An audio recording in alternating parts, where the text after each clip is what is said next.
Evangelho de Marcos, capítulo 5, eu quero falar sobre o tema Jesus, aquele que liberta.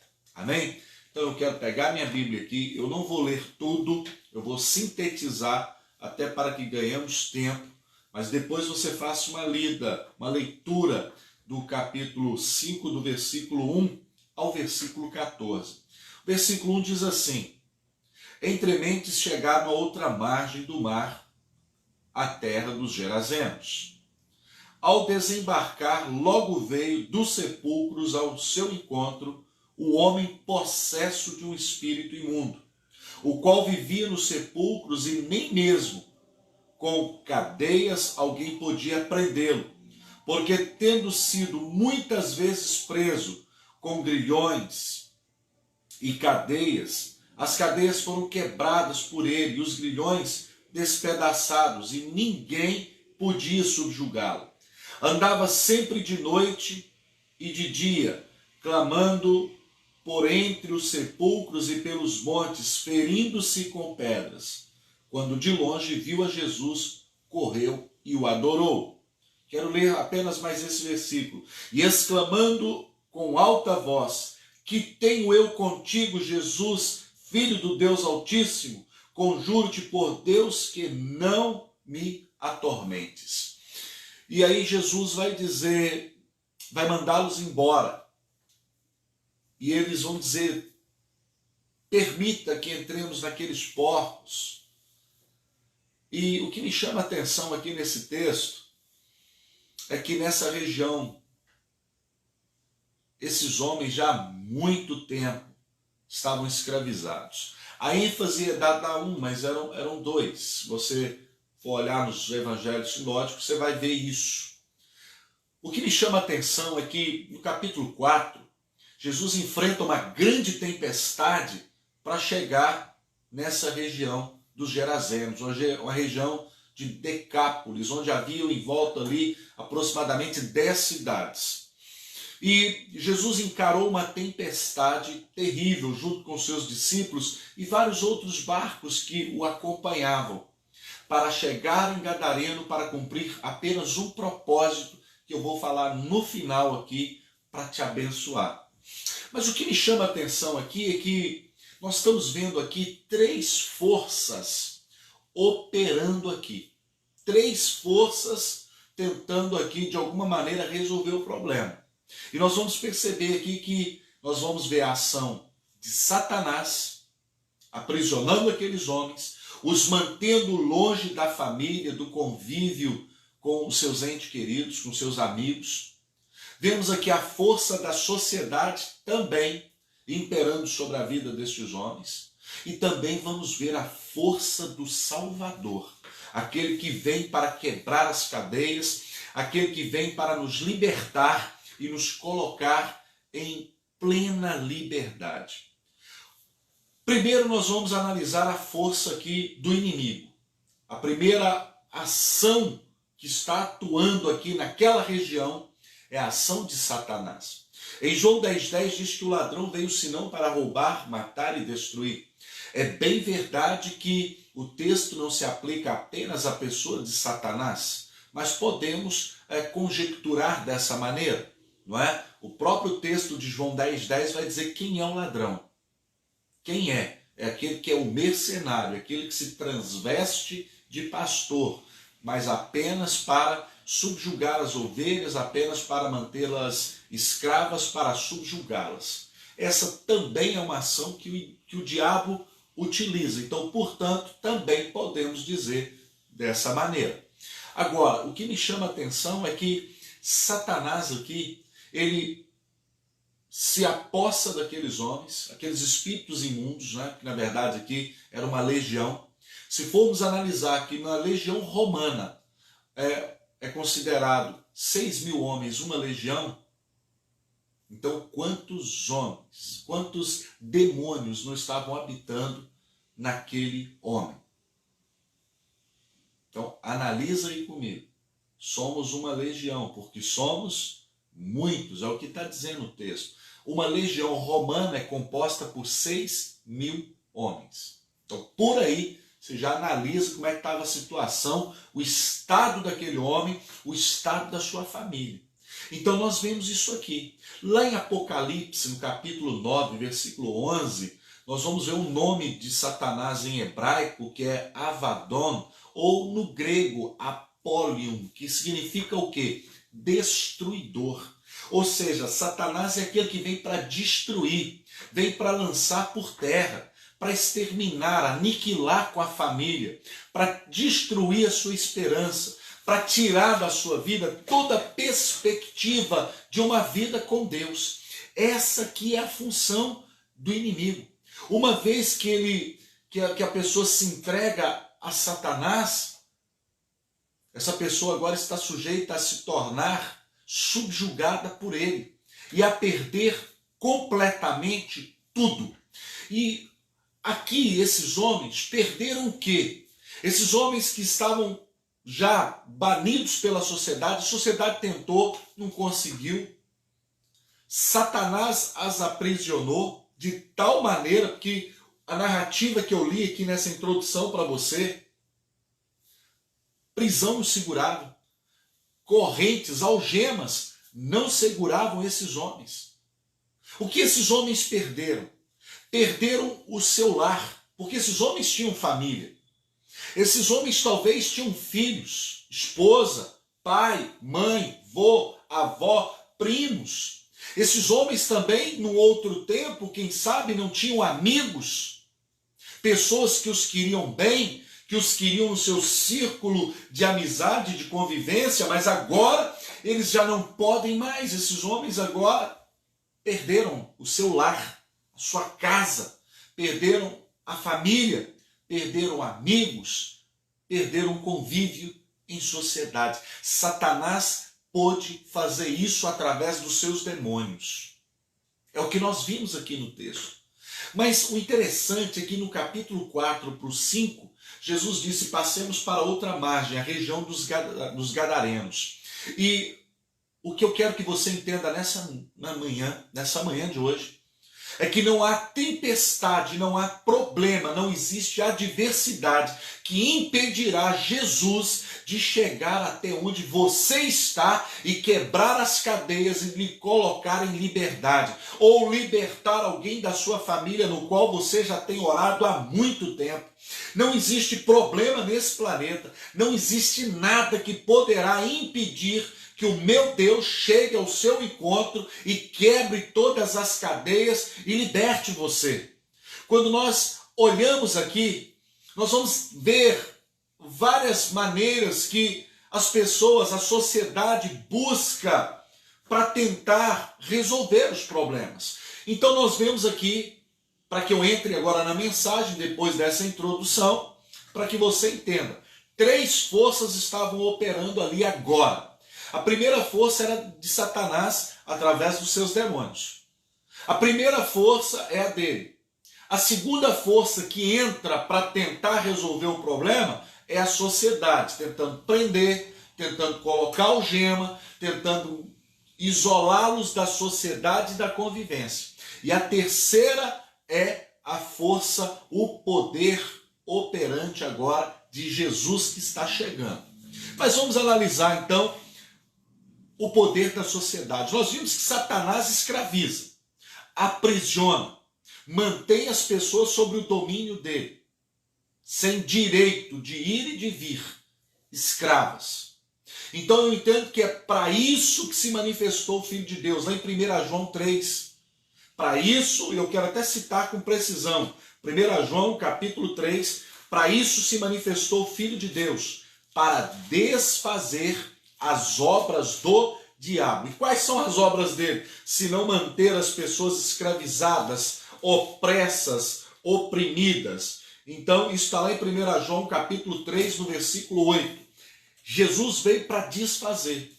Mas o que o homem tenta fazer para resolver o problema? Vamos lá. O texto diz que esses homens viviam em sepulcros, em cemitérios. E nem com cadeias, diz o versículo 3, e nem com grilhões, com algemas, podiam prendê-lo. O ser humano sempre vai tentar resolver o problema dessa forma. Vou botar na cadeia, vou mandar para uma clínica, vou mandar essa praga, essa peste, e começam a se arrumar adjetivos pejurativos para aquele que outrora era amado, mas agora o problema veio, ele está escravizado, e agora ele entra em casa, ele quebra tudo, só anda drogado, só anda alcoolizado, ninguém mais aguenta, nem a polícia mais está dando conta, nós não sabemos mais o que faremos. Então a sociedade, ela tenta de alguma maneira resolver o problema. E a maneira que a sociedade encontra para isso é prendendo, é colocando algemas, é isolando num cubículo. E é dessa maneira que o inimigo vai tentando resolver. E é assim que a sociedade tenta resolver. Lá em Gênesis 3:7, nós vimos que abriram-se então os olhos. Gênesis 3:7. E tanto o homem como a mulher perceberam-se nus. Olha bem, e percebendo que estavam nus, em Gênesis 3:7, o que Adão e Eva fizeram? Cozeram para si, folhas de figueira e fizeram cintas e cobriram-se. O ser humano sempre tenta dar um jeitinho. O ser humano sempre tenta dar um jeito ali de tentar cobrir o seu erro, de tentar cobrir a bobagem que acabara de fazer ou de cometer. A sociedade joga na cadeia, isola numa clínica e tenta se resolver por ordens judiciais. Vamos resolver. O ser humano no Éden falou, vamos tentar, Eva, e agora? Como é que nós vamos resolver esse problema aqui? Vamos cozer para nós aqui então algumas folhas de figueira e vamos nos cobrir, vamos tentar resolver, vamos tentar amenizar aqui a situação. Só que é paliativo, não resolve. O único capaz de realmente resolver o nosso problema, o único capaz de realmente resolver o problema com relação ao pecado se chama Jesus Cristo. Só Ele tem o poder de fato de quebrar as algemas. Talvez você está aí do outro lado e possa ter dito, até como alguns homens disseram para Jesus, no Evangelho de João, capítulo 8, ali entre o versículo 32 e o 36, eles vão questionar Jesus: Senhor, nós nunca fomos escravos, como pois o Senhor está querendo dizer para nós que o Senhor veio para nos libertar, se o nosso pai Abraão, olha, nós somos livres. Jesus vai dizer para eles o seguinte: olha, todo aquele que comete pecado é escravo do pecado. E aí ele diz no 32, conhecerei, pois, a verdade, e a verdade vos libertará. Jesus é a verdade que liberta. Somente Jesus tem o poder de quebrar as cadeias e de realmente colocar alguém liberto.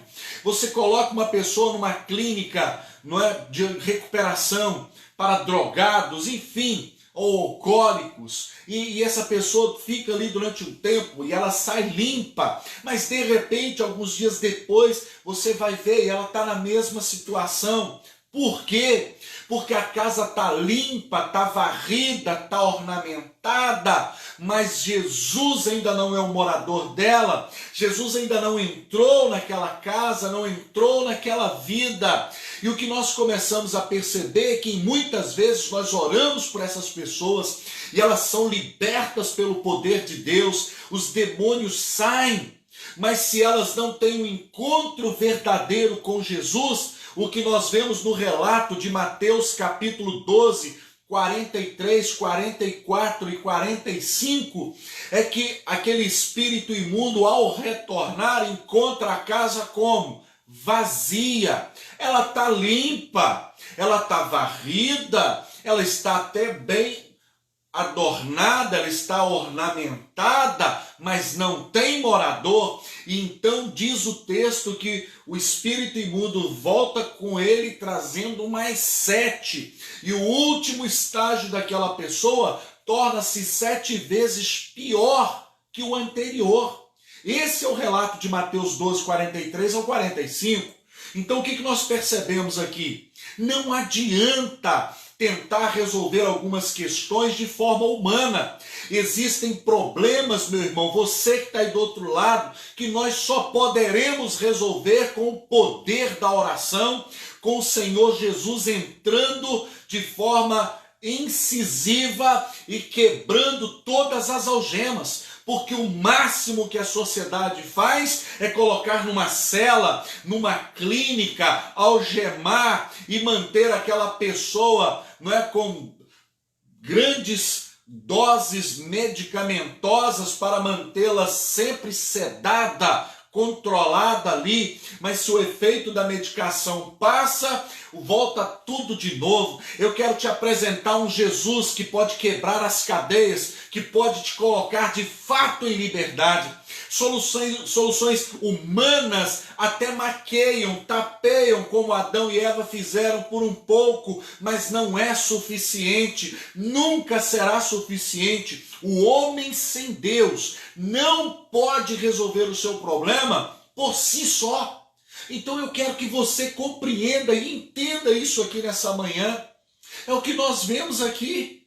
Saul, lá em 1 Samuel, no capítulo 15, versículo 3, eu quero ler com você para você entender o que eu quero te mostrar aqui. 1 Samuel, capítulo 15. Nós vamos ver o que Saul vai fazer aqui, olha. 1 Samuel 15, versículo 3. Vai, pois, agora e fere a Amaleque e destrói totalmente a tudo o que tiver, e nada lhe poupes, porém matarás homem, mulher, menino, criança de peito, bois, ovelhas, camelos e jumentas. O que Deus mandou fazer? Mata tudo, extermina tudo, acaba com tudo. Isso que foi Deus que mandou. Versículo 7 ao 9. Então feriu Saul os amalequitas desde Avilá até chegar a Sur, que está defronte do Egito. Tomou vivo a Agag, rei dos amalequitas, porém a todo o povo destruiu ao fio de espada. Saul e o povo pouparam Agag e o melhor das ovelhas, dos bois e os animais gordos e os cordeiros e o melhor que havia, e não os quiseram destruir totalmente. Porém, toda coisa vil e desprezível destruíram. O que Deus mandou Saul fazer? Extermina tudo. O que o Saul fez? Poupou o rei Agag e o melhor dos rebanhos. Foi o que ele fez. Olha o versículo 14 e o versículo 15. Diz assim: Então disse Samuel, que balido, pois, de ovelhas é este nos meus ouvidos, e o mugido de bois que ouço? Respondeu Saul: de Amaleque os trouxeram, porque o povo poupou o melhor das ovelhas e dos bois para o sacrificar ao Senhor, teu Deus. O resto, porém, destruímos totalmente. Parece legal, não parece? Não, mas nós trouxemos para Deus. Isso aqui é um sacrifício que nós estamos fazendo, Samuel, mas é para Deus. Mas o que Deus mandou fazer? Destrói tudo, acaba com tudo. Não queremos absolutamente nada que venha dos amalequitas. Acabe com tudo, extermina. Não, mas o povo, né? Vamos fazer para Deus, é para Deus, né? O melhor aqui nós tiramos para Deus, nós vamos sacrificar para Jeová. Meu irmão, já viu o ditado que de boas intenções o inferno está cheio? O que eu quero que você entenda aqui, querido? Eu preciso fazer aquilo que Deus me mandou fazer. Cuidado com boas intenções nas quais Deus não está. A solução humana, vamos dar um jeitinho. O brasileiro é cheio de querer dar jeitinho. O brasileiro gosta de dar jeitinho em tudo. Então dá um jeitinho, não. Aqui a gente dá um jeitinho. Cuidado com esse jeitinho brasileiro, que isso é o jeitinho do inferno. Ou eu faço o que Deus mandou fazer, ou então não faça nada. Não existe nada com Deus pela metade. Não dá para fazer nada para Deus mais ou menos. ou eu faço com excelência, ou então não faço nada. Porque ou és quente, meu irmão, ou é frio, morno, estou a ponto de vomitar-te da minha boca. Se isso se aplica para a questão de vida com Deus, se aplica em tudo que se relaciona a Ele. Ou é tudo ou não é nada. O rei Davi, em 2 Samuel, diz lá no capítulo 11, num tempo onde os reis saíam para a guerra, Davi fica em casa, ele bota os olhos na mulher proibida, em Batseba, coabita com ela, dorme com ela. Um tempo passa, ela manda dizer: olha, eu estou grávida, Davi, e o filho é teu, e o meu marido está na guerra, e pela lei eu vou morrer apedrejada. Você até que pode se safar porque você é rei, mas a lei vai pesar contra mim e eu vou morrer. Então Davi vai dar um jeitinho. Davi manda vir Urias da guerra e bota Urias no palácio, come e vai ali numa conversa totalmente entediosa. Davi doido para se livrar dele. Então tá bom, Urias, vai para sua casa, dorme com a sua mulher e amanhã a gente volta a conversar. Davi maquinou, a solução humana foi: ele vai para casa, dorme com a mulher, o filho é dele, vida que segue. Jeitinho. Mas de manhã, para a surpresa de Davi, quando ele acorda, um dos seus homens diz: Davi, lembra de Urias? Sim. Você mandou ele para casa? Foi, mas ele não foi. Não foi por quê? Por que esse incompetente de Urias não foi? Agora presta atenção. O Davi que comete o pecado e o incompetente é Urias. Você comete os erros, fica revoltado porque o problema está batendo na sua porta, e o que você faz? Você começa a descontar nas pessoas que não têm culpa. Você começa a terceirizar uma responsabilidade que é sua. Davi agora diante de Urias, e ele diz: e aí, Urias, não te mandei para casa, não mandei você ir lá e ficar com a sua mulher, por que você não foi? Urias calmamente diz: Davi, é porque eu fiz um voto ao Senhor, e o voto que eu fiz a Deus foi que enquanto a arca do Senhor estivesse na guerra e os meus amigos lá, eu não tocaria na minha mulher. Davi agora se viu numa sinuca de bico, como diz o provérbio popular, não é verdade? Mas ele vai dar um jeitinho. Vai botar uma carta, que você já sabe, para Joabe botar Urias na frente do pelotão para ser abatido, e isso ocorreu. Mas a que preço? Davi perdeu a alegria da salvação. Por quê? Porque viram seus filhos incorrendo no mesmo erro, e por consequência do seu erro ele não tinha mais moral para repreender os seus filhos. Então deixa eu te falar um negócio aqui agora, pai, mãe, vovó. Talvez você cometeu erros na sua vida, e talvez os seus filhos, os seus netos saibam dos erros que você cometeu. Não é porque você cometeu um erro e isso lhe fez uma pessoa errada. Cometer um erro não te faz uma pessoa errada. Se você já confessou para Deus, resolveu a sua vida com Deus, então, querido, não se sinta intimidado pelo diabo a não repreender esses meninos, a não botarem eles nos eixos. E se eles disserem: ah, mas você fez e agora está querendo pagar uma moral de santo para nós, corta eles como a gente fazia antigamente na varinha. Porque entre a lei da palmada e a lei da palavra, eu vou ficar com a lei da palavra de Provérbios, que diz que você fustigar o seu filho com vara, ele não vai te envergonhar quando crescer. Nós estamos vendo hoje aí uma geração de mimadinho, de Barbies, uma geração de Nutelinha, de garotos que estão soltando bolinha de gude no carpete, soltando pipa no ventilador, meninos que estão crescendo sem limite. Quando Aminon estuprou a própria irmã Tamar, Davi falou: eu também cometi um pecado sexual, como é que eu vou repreender Aminon? Não posso. Ficou revoltadinho, nervoso, xingou, mas não resolveu. Absalão começou a gritar aos quatro ventos: não há justiça aqui nesse lugar, não há justiça em Jerusalém. Se eu fosse o rei, isso não aconteceria.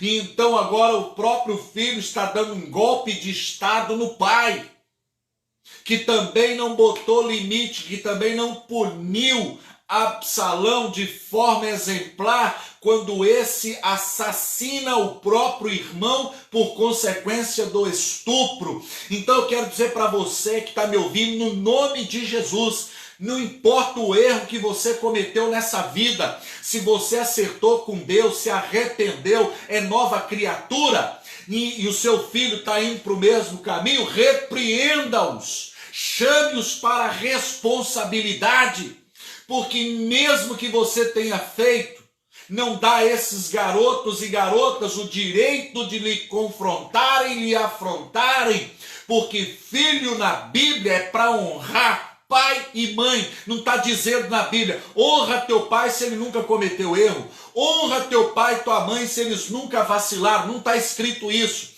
Seu pai, querido, pode ser alguém que está deitado nas calçadas da vida, bêbado, mas é teu pai. A Bíblia diz, honra ele, são, ou bêbado, ou drogado, ou som.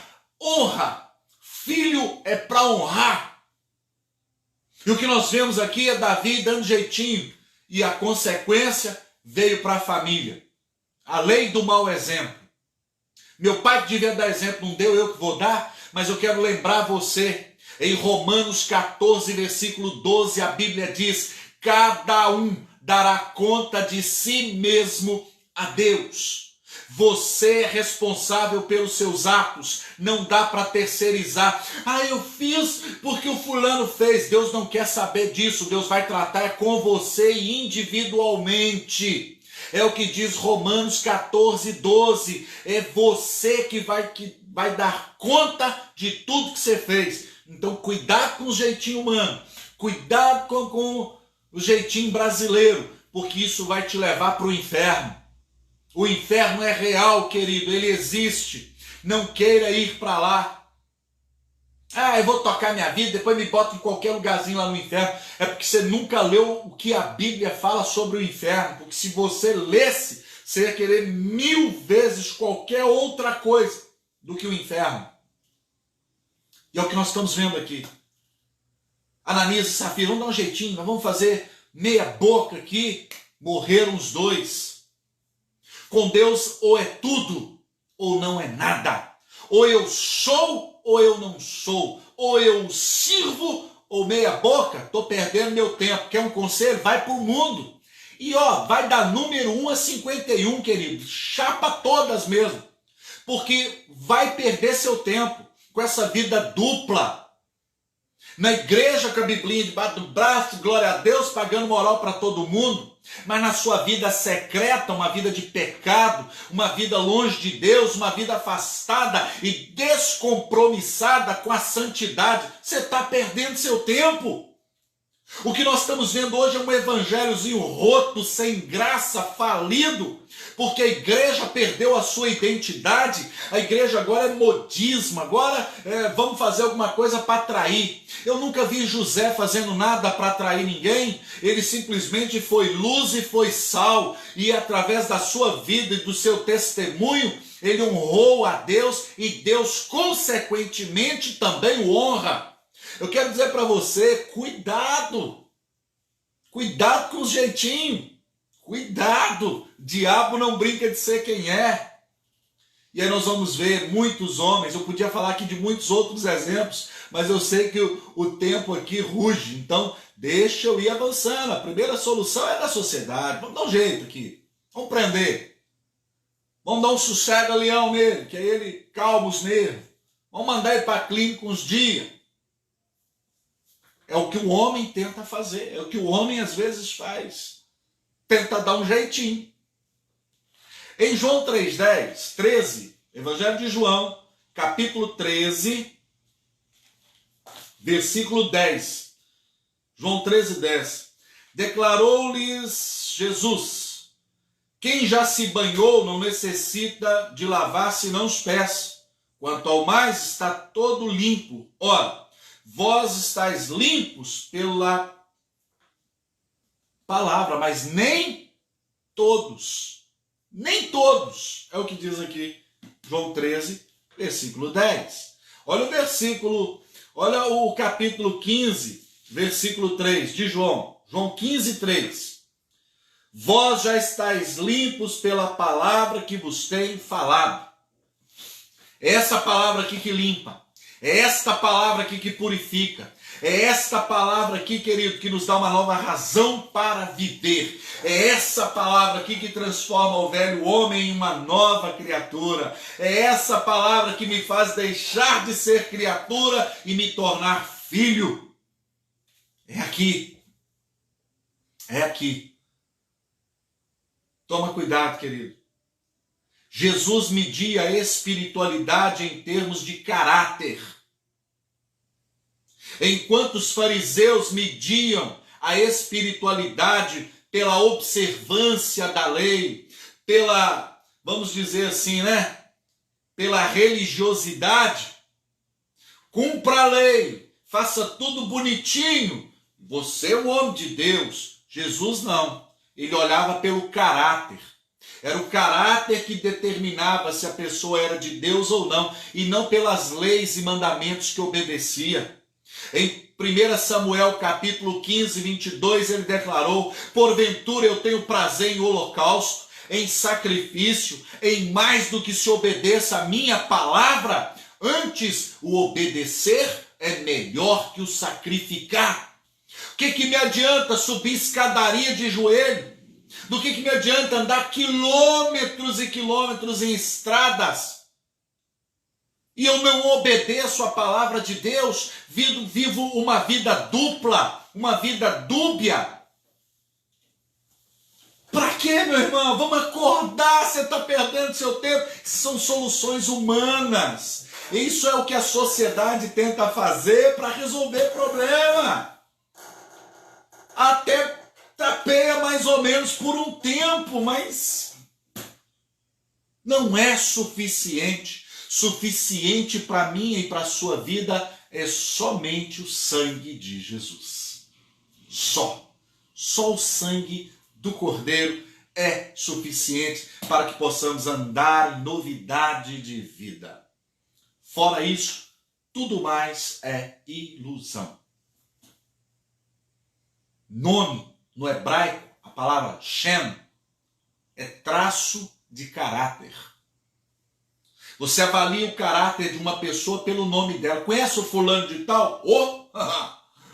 Estou fora daquilo ali. Porque o nome está atrelado ao quê? Ao caráter.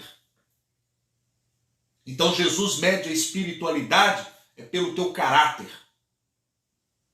E não porque você entrega o dízimo, dá a oferta, vai no culto, é religioso. Deus olha se você é dele mesmo, pelo teu testemunho. Você já viu aquela frasezinha? Fulano, você precisa pregar aquilo que você vive.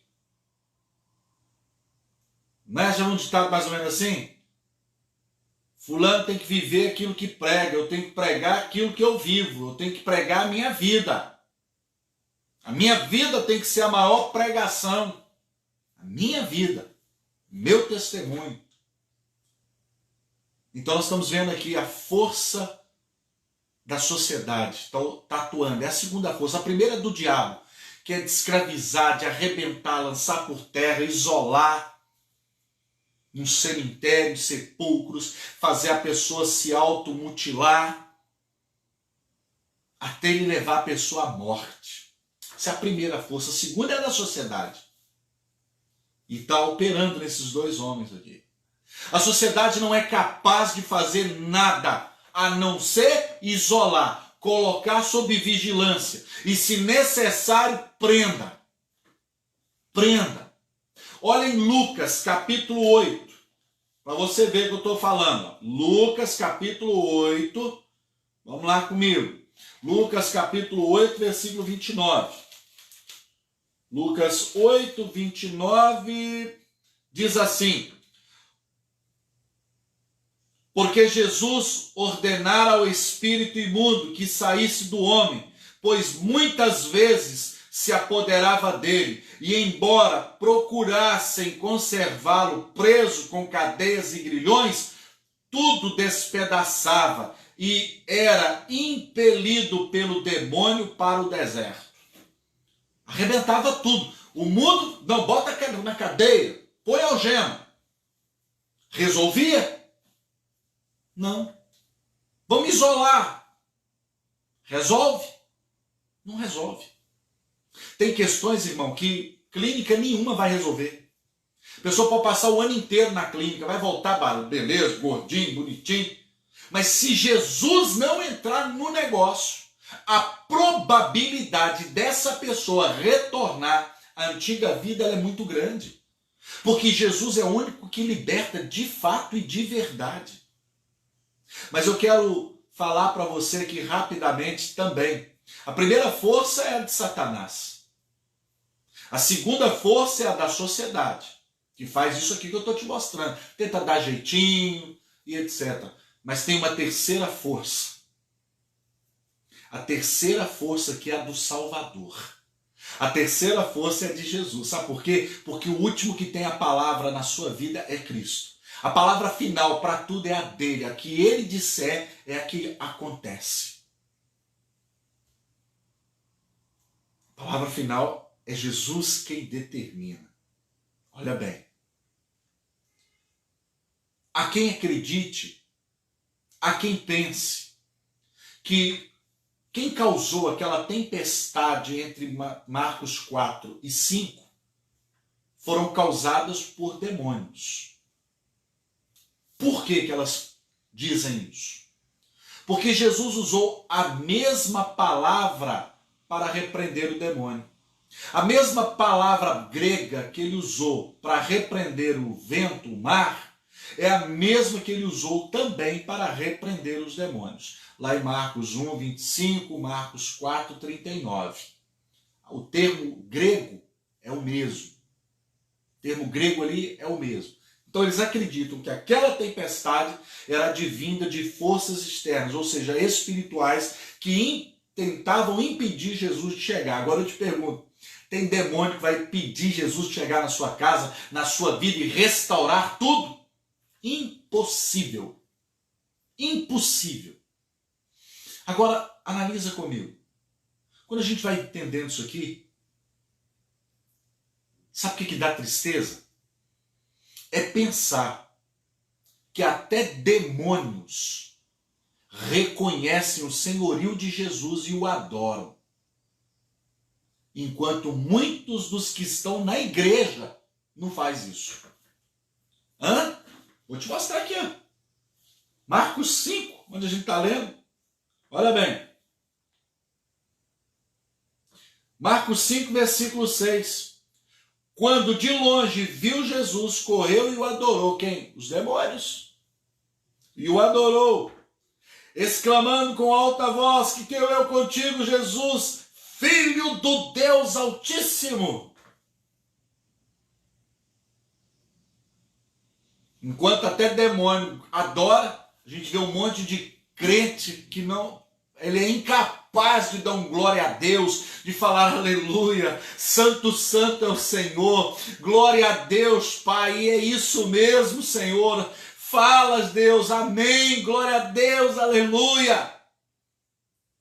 Há pessoas que são incapazes de, numa oração, começar a glorificar a Deus, dizendo: santo, santo, santo, santo é o Senhor, Deus dos exércitos, e a terra está cheia da sua glória. Santo é o Senhor, teu nome é maravilhoso, tu és tremendo. Demônios fizeram isso e os cristãos não estão fazendo. Deus não é surdo. Tem pra que você gritar? Meu irmão, culto é coletivo e é individual. Cada um presta o seu para Deus. O problema é que a gente está querendo botar todo mundo na nossa caixinha, na nossa forminha. Tem que ser assim. Não, se não cantar esse hino aí, eu não gosto. Eu não gosto quando canta esses hinos na igreja. Eu gosto quando canta esses aqui. Vem cá, tem alguém cantando para você? Você está no lugar errado. Você tem que fazer uma igreja e botar teu nome lá fora. Igreja do fulano de tal, da fulana de tal. Porque eu entendo que eu estou indo na igreja para cantar para Deus. Eu estou indo na igreja para cantar, para adorar o Senhor. Então parece que igreja está virando um clube, onde as pessoas vão lá, Não, eu não gostei da palavra hoje. Hoje o pastor não estava muito bom, não. Eu não gostei. E alguém, não, meu irmão, acorda. Culto é para Deus. Adoração é para Deus. As pessoas estão muito equivocadas acerca de muitas coisas. Muito triste isso. Tiago, capítulo 2. Tiago, capítulo 2, versículo 19. Olha o que diz. Tiago, capítulo 2, versículo de número 19. Diz: crês tu que Deus é um só? Fazes bem? Até os demônios creem e tremem. Filhão, até os demônios. E olha, tem muito demônio que faz com mais excelência que muito crente. Porque eles sabem quem ele é. Você parece que não conhece Deus. Por isso está brincando. Por isso está levando uma vida de qualquer jeito. Por isso está achando que céu é clubinho. E que você vai lá por mérito. Ninguém vai para o céu por mérito. Se chegar lá é pela graça. É pela misericórdia. E nada mais. A terceira força na tempestade é de Jesus. É o Rei dos Reis. É aquele que preside sobre dilúvios. É aquele que preside sobre tempestades que está chegando. É o Rei dos Reis e Senhor dos Senhores. A primeira força é de Satanás, a que escraviza, que prende, a que trava, a que tira o direito de ir e de vir e faz da pessoa um autômata, um fantoche. A segunda força é a da sociedade, que quando não consegue resolver, mete na cadeia, bota algema, enfia numa clínica. Mas está chegando a terceira força na tempestade, e é a de Jesus. É aquele que diz: calma, para tudo, porque eu cheguei. E ele tem poder de libertar e de colocar a pessoa de pé como nova criatura. E a minha pergunta aqui é: por que Jesus permitiu que os demônios entrassem nos porcos? Você já se fez essa pergunta? Por que Jesus atendeu ao pedido dos demônios? Senhor, não nos mande para o inferno. Nem demônio quer ir para o inferno. E tem uns crentes cara de pau que levam uma vida cristã de qualquer jeito. Que quando estão revoltadinho ou iradinho, fala: ah, me bota em qualquer cantinho do inferno lá que tá bom, pastor. Inferno é pra mim mesmo, tô nem aí não, vou levar minha vida. Nem demônio quis ir. Não manda a gente pro inferno. Não manda a gente pra lá não. Manda a gente pros porcos. Os porcos, viver em porco é melhor que no inferno. Inferno não. Pelo amor de Deus, Jesus, Filho do Deus Altíssimo, manda a gente pros porcos. Mas para o inferno não. Deixa a gente ficar aqui. Aqui também eu aprendo um outro detalhe, que o tempo não me permite explanar muito. Mas demônios territoriais. Permita que fiquemos aqui nessa região de Decápolis. Permita que continuemos nessa região. Nós estamos atuando aqui nessa região. Você já notou que tem regiões com mais incidência de determinadas coisas do que em outras? Espíritos territoriais, esses aqui são uns. Vão ficar aqui. Vão para o porco, mas para o inferno não. E tem crente brincando, levando uma vidinha de qualquer jeito, uma vidinha 1,99, uma vidinha mais ou menos. Por que Jesus deixou eles irem para os porcos? Por que Jesus atendeu?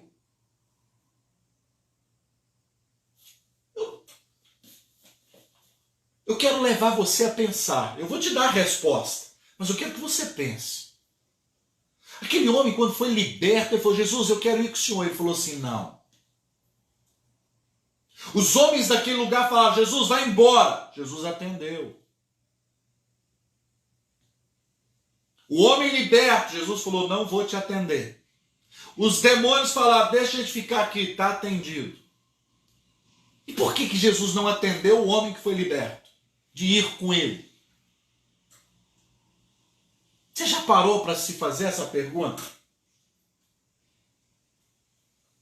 Em primeiro lugar, Jesus, com essa atitude, mostrou para os seus espectadores que o milagre da libertação havia ocorrido.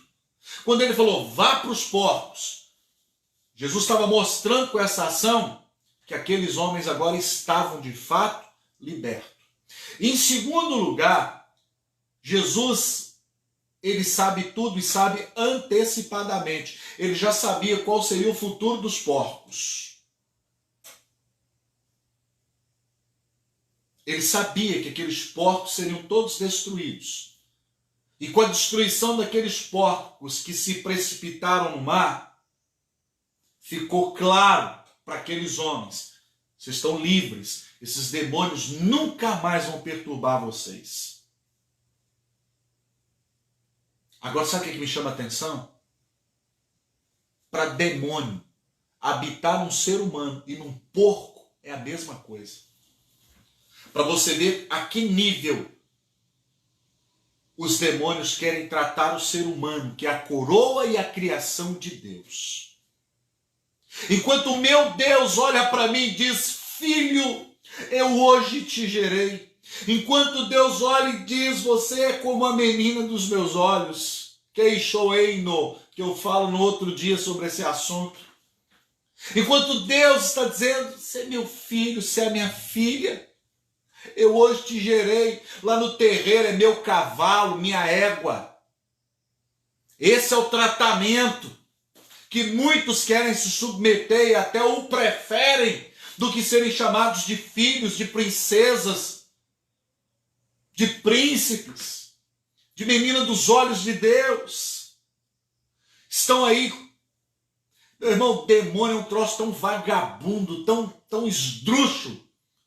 Se eu tivesse um cachorro, nem meu cachorro come no chão, ele tem uma vasilhinha limpinha, bonitinha, comendo coisa de encruzilhada, beira de rio, que bota barquinho, empurra mar adentro, cheio de água salgada. Um Deus que come esse tipo de coisa só pode ser demônio mesmo. Meu Deus, não. Ah, querido, está na hora de nós começarmos a levar Deus mais a sério. Mais a sério. Entretanto, o mais importante, o afogamento dos porcos. Por quê?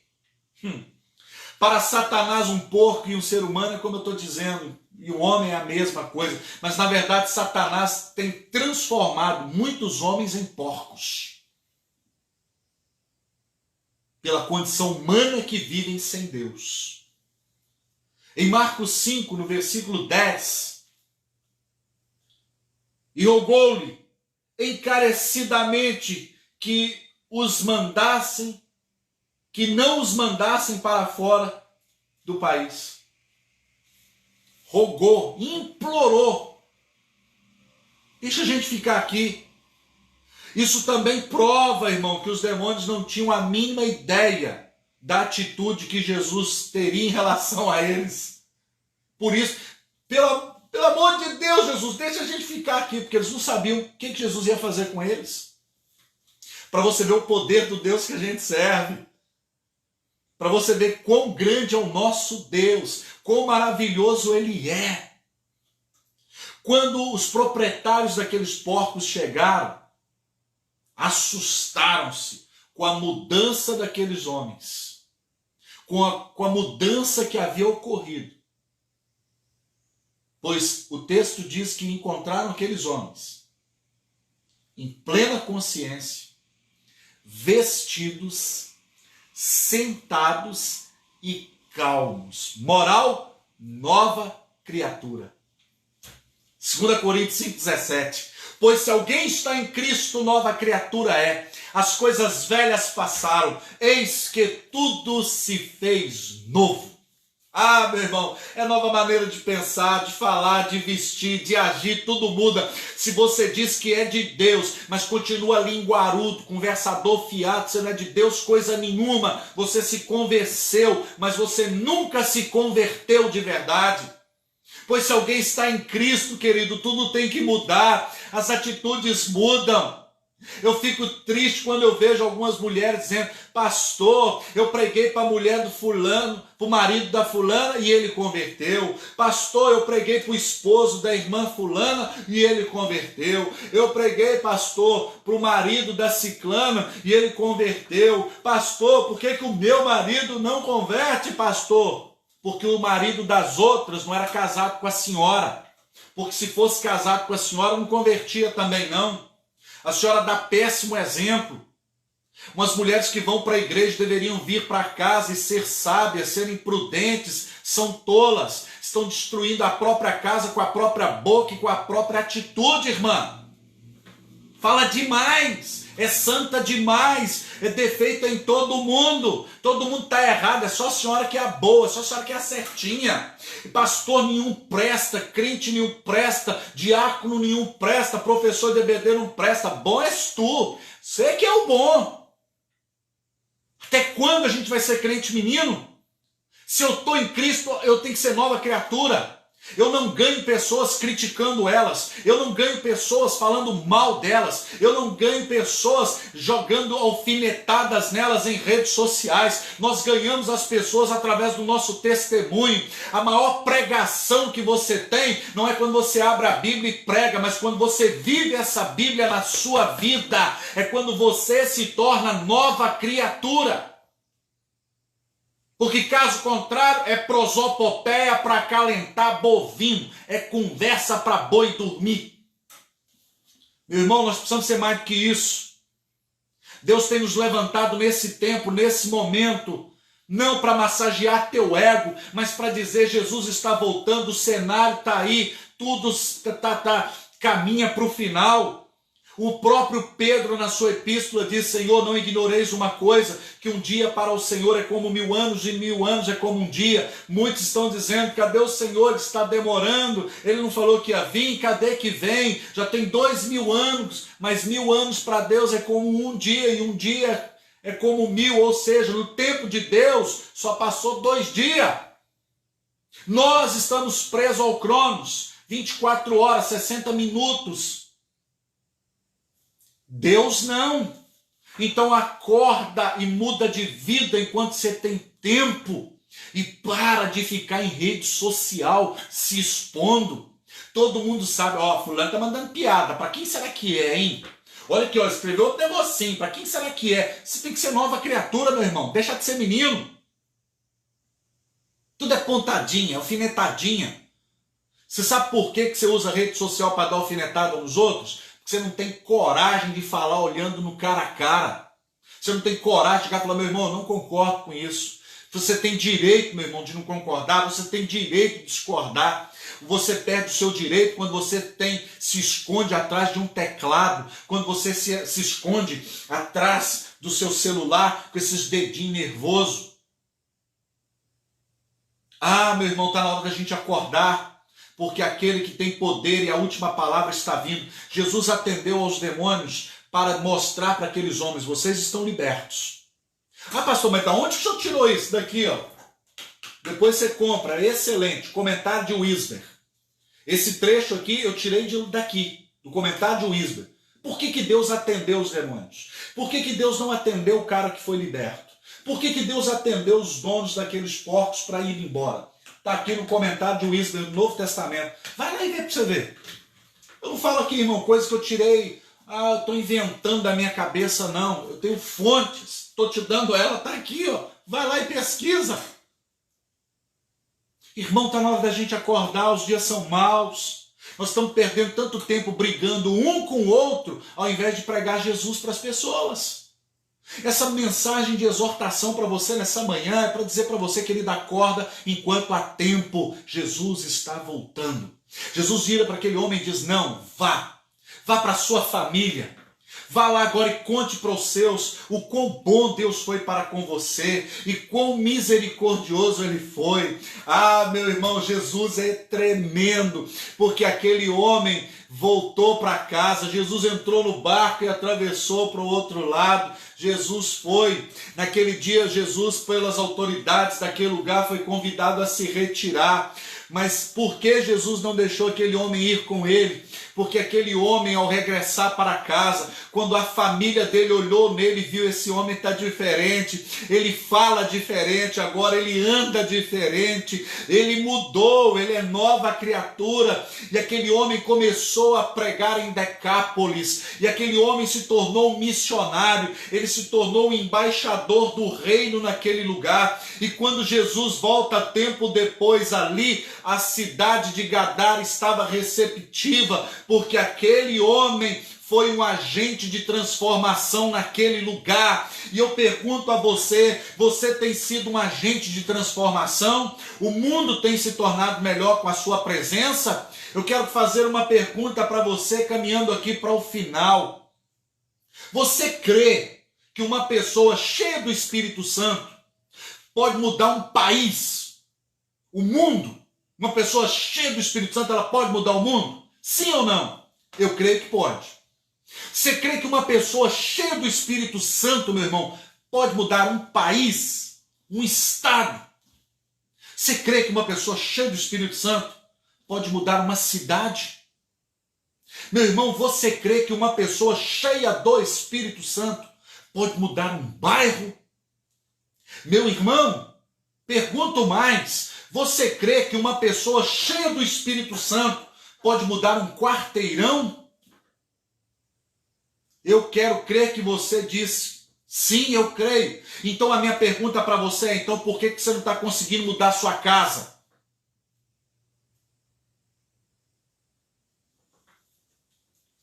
O Espírito Santo, ele veio uma forma corpórea de uma pomba. O símbolo do Espírito Santo é uma pomba. Você sabe o que tem muito crente fazendo? Pegando o Espírito Santo e botando ele numa gaiola. Não é ele que controla a sua vida. É você, por você, pelos seus caprichos. Está na hora de uma conversão ser verdadeira e ser sincera, meu irmão. E a gente parar de cantar de santo para os outros e em vez de ficar criticando, vamos orar. É o que nós vemos na palavra.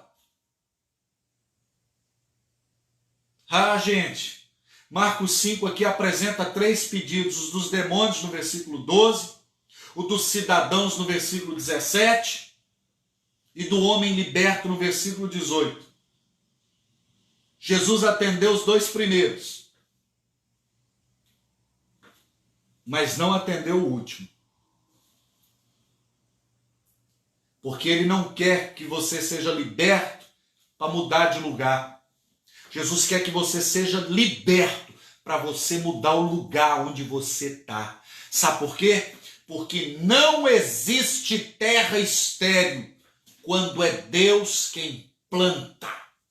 Espero que essa palavra nessa manhã tenha abençoado a sua vida. Espero que você acorde e se desperte, porque os dias são maus. Quero chamar